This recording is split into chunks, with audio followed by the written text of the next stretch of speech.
చెప్పినారు, మీకు అందరికి గుర్తుందో లేదో. ఏం రా కథ అంటే, ఒక గ్రామంలో ఒక కుక్కను చంపాలనుకున్నాడంట. కానీ ఆ కుక్కను చంపితే గానీ గ్రామస్తులందరూ వాడిని కొట్టి చంపుతారంట.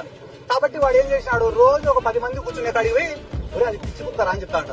మళ్ళీ ఇంకో గుంపు కాడికి పోతాడంట, ఒరే ఆ కుక్క నిన్ననే ఒక ముసలోని గడిచిదిరా అని చెప్తాడంట.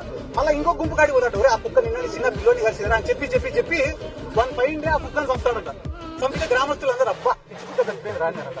అట్లా ఇదో రాష్ట్రంలో నువ్వు తప్పు చేయాల్సిన అవసరం లే.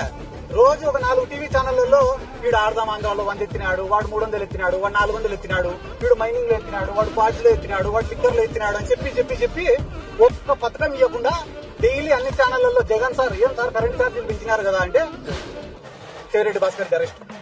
ఏం సార్ తల్లికి వందనం ఇలా మీరు అంటేనే 2 రోజులు రేపు ఎల్లుండో సిద్ధార్థ రెడ్డి అరెస్ట్, 3వ రోజు మా రాజన్న అరెస్ట్.